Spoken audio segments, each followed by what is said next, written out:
अपने बयानों को लेकर विवादों में बने रहने वाले महंत यति नरसिंहानंद फिर से चर्चा में हैं। गाजियाबाद में एक कार्यक्रम के दौरान पैगंबर मोहम्मद और कुरान को लेकर आपत्तिजनक बातें कहने पर यति नरसिंहानंद के खिलाफ एफआईआर दर्ज की गई है। सोशल मीडिया पर उनके बयान का वीडियो तेजी से वायरल हुआ, जिसके बाद मुस्लिम समाज काफी ज्यादा आक्रोशित हो गया है। दरअसल गाजियाबाद के दास्ता मंदिर के महंत यति नरसिंहानंद ने रावण और उसके भाइयों की तारीफ की और फिर पैगंबर मोहम्मद साहब और कुरान को लेकर कुछ आपत्तिजनक टिप्पणी की। दरअसल 29 सितंबर को आयोजित एक कार्यक्रम में उन्होंने ये बयान दिया था। गाजियाबाद के हिंदी भवन में एक कार्यक्रम का आयोजन किया गया था, जो कि अमर बलिदानी मेजर आसाराम त्यागी सेवा संस्थान द्वारा करवाया गया। यति ने इस दौरान मेघनाथ कुंभकर्ण की तारीफ करते हुए रावण के बारे में कहा कि उन्होंने छोटी गलती की। उनकी गलती क्या थी? रावण ने एक छोटा अपराध किया और लाखों साल हो गए, हम आज भी रावण को जला रहे हैं। यति ने लोगों से ये अपील तक कर डाली कि मेघनाथ, कुंभकर्ण और रावण का पुतला न जलाएं। उन्होंने कहा कि हम हर साल मेघनाथ को जलाते हैं। इस धरती पर उसके जैसा चरित्रवान व्यक्ति पैदा नहीं हुआ, मेघनाथ जैसा वैज्ञानिक योद्धा पैदा नहीं हुआ। यति ने इसके बाद पैगंबर पर बेहद आपत्तिजनक बातें कर दी। उन्होंने कहा कि कोई रिकॉर्ड कर रहा है या नहीं, सब रिकॉर्ड करना और वायरल करना। यति ने पैगंबर मोहम्मद साहब और कुरान पर विवादित बातें कही। अक्सर अपने बयानों को लेकर सुर्खियों में रहने वाले यति नरसिंहानंद सरस्वती कौन हैं?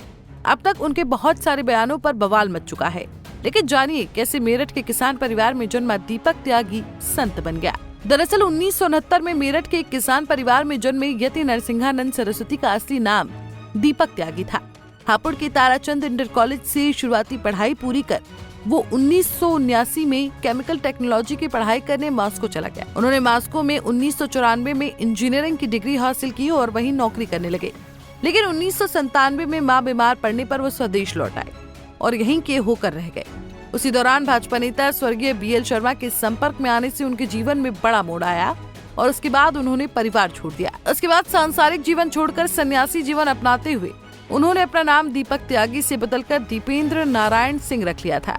उसके कुछ दिन बाद उन्होंने फिर से अपना नाम बदल लिया और यति नरसिंहानंद हो गए। 2007 से वो गाजियाबाद के दासना मंदिर के पीठाधीश्वर हैं और हिंदुओं के सबसे बड़े संप्रदाय माने जाने वाले जूना अखाड़ा के महामंडलेश्वर भी हैं। ये कोई पहली बार नहीं है जब यति नरसिंहानंद ने कोई विवादित बयान दिया हो।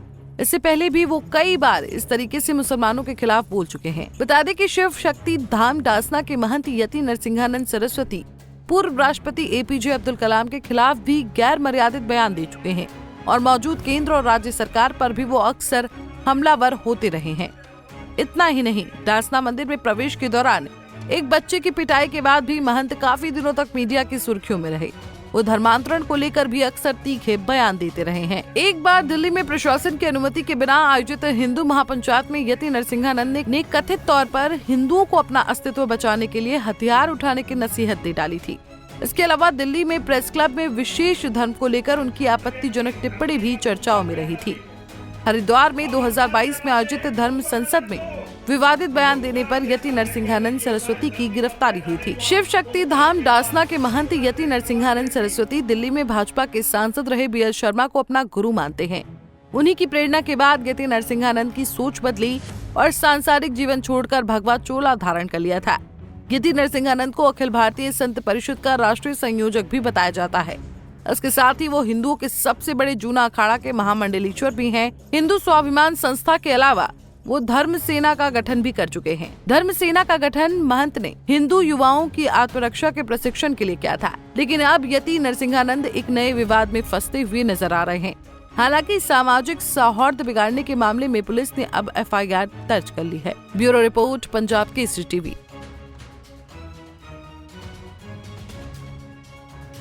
हमसे जुड़े रहने के लिए हमारे YouTube चैनल को सब्सक्राइब करें और नई वीडियो की नोटिफिकेशन के लिए बेल आइकॉन को दबाएं।